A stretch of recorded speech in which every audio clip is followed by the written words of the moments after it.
You know, the universe is a pretty big place.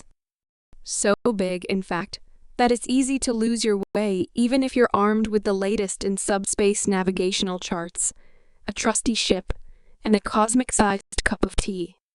My name is Zogthar, and I hail from a planet known for its fine wines and an unerring talent for misplacing keys. But this isn't a story about lost keys. No. This is a tale about a rather peculiar cafe at the edge of the universe. It all started on a Tuesday, which is universally acknowledged as the most boring day of the week, no matter which galaxy you're in. I was cruising through the Perseus Arm in my slightly battered but beloved ship, the Tea Time Traveler. The ship's AI Earl, named after my favorite tea, of course, chirped in a distinctly annoyed tone. Zogthar, we're running low on Zorblaxian tea leaves again. You really need to remember to stock up when we're near a proper marketplace? I sighed. Earl, old friend, you know I'd rather navigate through an asteroid field than deal with those market crowds. Besides, I thought we had enough to last us through the Andromeda Nebula. You drank it all during that marathon of Galactic Bounty Hunter, the musical, Earl reminded me. Right. Forgot about that. I scratched my head. Guess we'll have to make a stop then.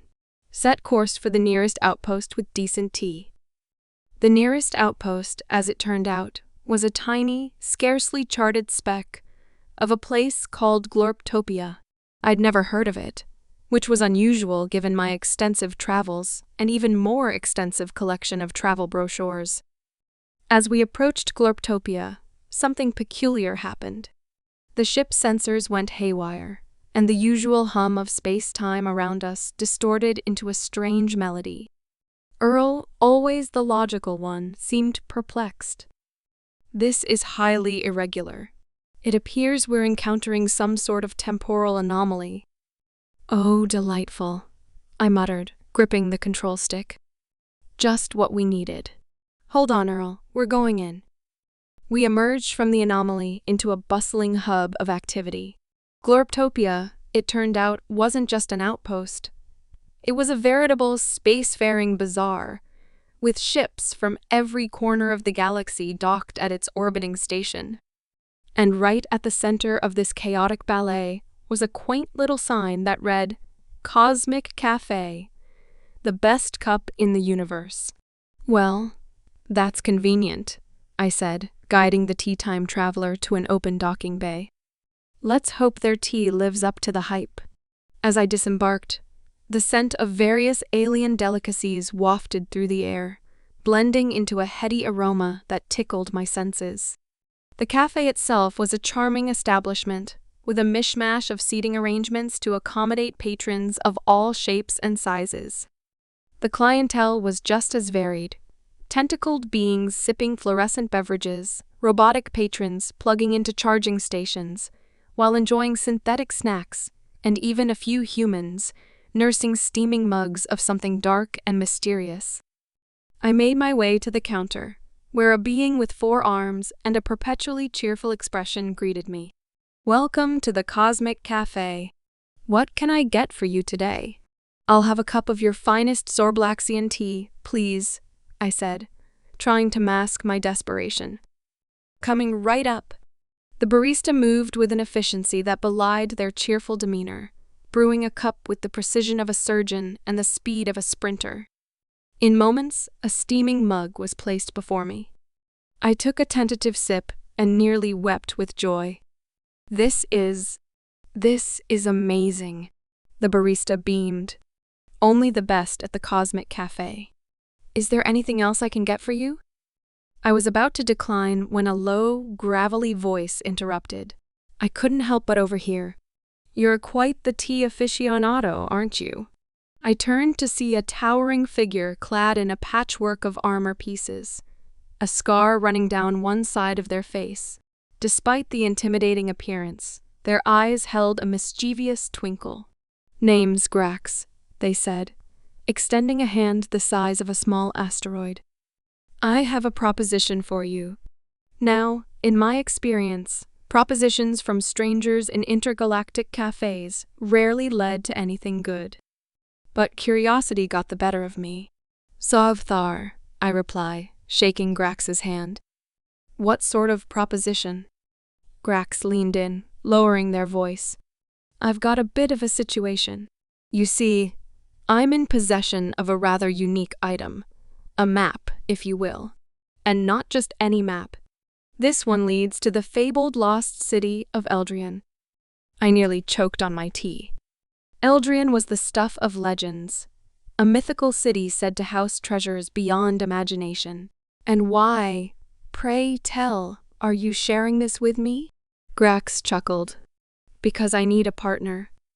Someone who knows their way around the galaxy and, more importantly, someone who can appreciate the finer things in life. Like tea. Well, how could I resist? All right, Grax, you've got yourself a deal. Grax clapped me on the shoulder with enough force to dislocate a lesser being's arm. Excellent. Finish your tea and we'll be on our way. As we prepared to leave, the barista winked at me. Good luck. And remember, the Cosmic Cafe is always here when you need a break. Back on the Tea Time Traveler, Earl was less enthusiastic about our new venture. Are you certain about this, Zogthar? Chasing legends rarely ends well. Come now, Earl, I said, punching in the coordinates Grax provided. Where's your sense of adventure? I left it in the Zorblaxian tea fields, Earl grumbled, but he plotted the course anyway. The journey to Eldrion was anything but smooth. We encountered space pirates, navigated through treacherous asteroid fields, and even had a run-in with a particularly irritable space whale. Through it all, Grax proved to be a capable and surprisingly witty companion, regaling me with tales of their own adventures.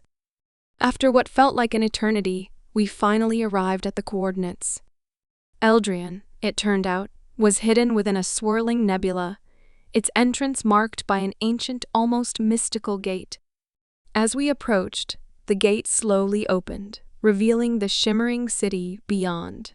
Eldrion was breathtaking, a sprawling metropolis of crystalline towers and verdant gardens, untouched by the ravages of time. Grax and I disembarked, marveling at the sheer beauty of the place. Welcome to Eldrion, Grax said with a grin. Shall we explore? We wandered through the city, discovering treasures and artifacts beyond our wildest dreams. But the real prize, as it turned out, wasn't gold or jewels. In the heart of Eldrion, we found a library, an extensive collection of knowledge from civilizations long gone. Among the volumes was a book on the finest teas of the universe. A tome that made my heart race with excitement. As I pored over the book, Grax chuckled. Looks like you found your treasure, Zogthar.